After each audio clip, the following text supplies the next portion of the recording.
bisa ditunjukkan amplop C. Amplop C untuk pemerintahan dan peningkatan pelayanan publik. Baik, untuk calon presiden nomor urut 3, pertanyaannya adalah tema pemerintahan dan peningkatan pelayanan publik, pertanyaan dari huruf C. Kita lihat bersama, Bapak Ibu sekalian, amplop juga masih disegel. Kita akan buka.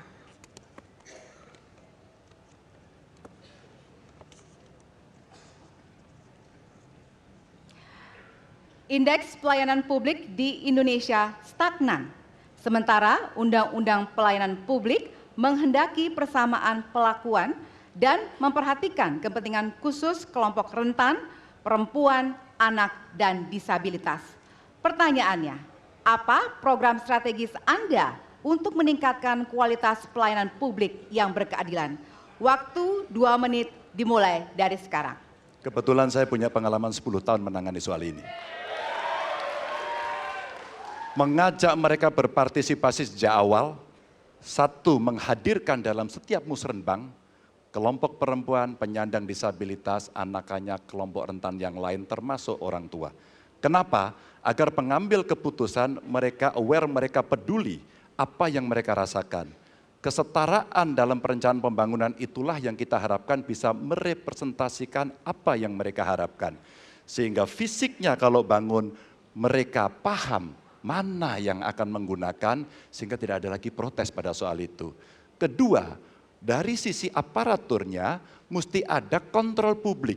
Maka kalau saya membuat pengalaman kami membuat lapor GUP sebagai satu ruang komplain publik yang pemerintah nggak boleh baperan, pemerintah harus menerima seluruh masukan dan kritikan, inilah yang akan kita angkat menjadi government super apps. Sehingga ketika itu tidak berjalan, pemerintah tertinggilah yang harus kemudian mengambil alih itu, sehingga pelayanan akan bisa jauh lebih baik, sehingga kelompok-kelompok ini harus mendapatkan afirmasi. Pak Ganjar, masih ada waktu? Cukup. Baik. Cukup, baik, terima kasih. Ya, dan kami persilakan kepada calon presiden nomor urut 1 untuk menanggapi jawaban dari calon presiden nomor urut 3. Waktu Anda 1 menit dimulai dari sekarang, Pak. Prioritaskan pada pelayanan mereka yang rentan. 1, penyandang disabilitas. 2, perempuan, terutama ibu hamil. 3, anak-anak dan lansia. Itu prioritas. Kemudian pelayanannya, buatkan pelayanan yang transparan dan terukur. Pelayanan pemerintah itu tidak ada yang baru. Semua yang dilayani pemerintah itu hal yang berulang.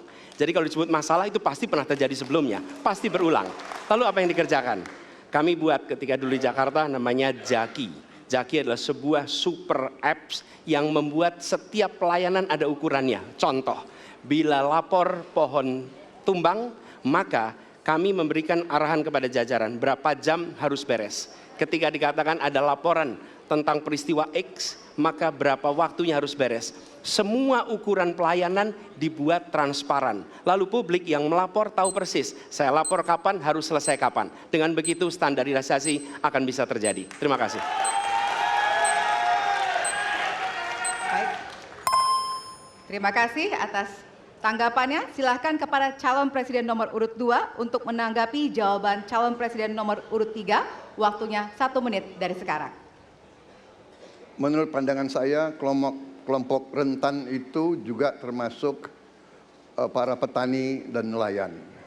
Dan yang saya dapat setelah saya keliling, khususnya di Jawa Tengah, Pak Ganjar, petani-petani di situ sangat sulit dapat pupuk. Dan mereka mengeluh dengan kartu tani yang Bapak luncurkan, ini mempersulit mereka dapat pupuk. Jadi sebetulnya mereka ingin pupuk itu pengadaannya disederhanakan. Saya kira mungkin Bapak bisa menjawab masalah itu. Terima kasih. Waktu Pak Prabowo? Cukup. Cukup? Nggak usah lama-lama. Baik. Baik, terima kasih. Dan selanjutnya kami persilakan kepada calon presiden nomor urut 3 untuk merespon tanggapan dari kedua calon presiden lainnya. Waktu Bapak 1 menit dimulai dari sekarang. Terima kasih. Jadi menggunakan teknologi yang disampaikan Mas Anies sudah betul. Rupanya kita sama pada soal itu. Tapi untuk Pak Prabowo saya harus mengingatkan Pak, pupuk langka terjadi di Papua Pak. Pupuk langka terjadi di Sumatera Utara Pak. Pupuk langka terjadi di NTT, NTB, Kalimantan Timur termasuk bensin. Mungkin Bapak sedikit agak lupa untuk saya bisa mengingatkan karena Bapak pernah menjadi ketua HKTI. Pak, data petani kita tidak pernah beres. Maka kalau kemudian satu data petani itu bisa kita kelola, maka distribusi pupuknya harus bisa sampai dan tepat sasaran. Pada saat yang sama, kuota pupuk tidak boleh dibatasi. Maka ini yang saya telepon langsung kepada Pak Wapres saat itu. Pak Wapres, please, kasih tambahan. Kalau tidak cukup. Dan ini terjadi di seluruh Indonesia. Maka inilah mesti kita kerjakan nanti. Jelajahi cara baru mendapatkan informasi. Download Metro TV Extend sekarang.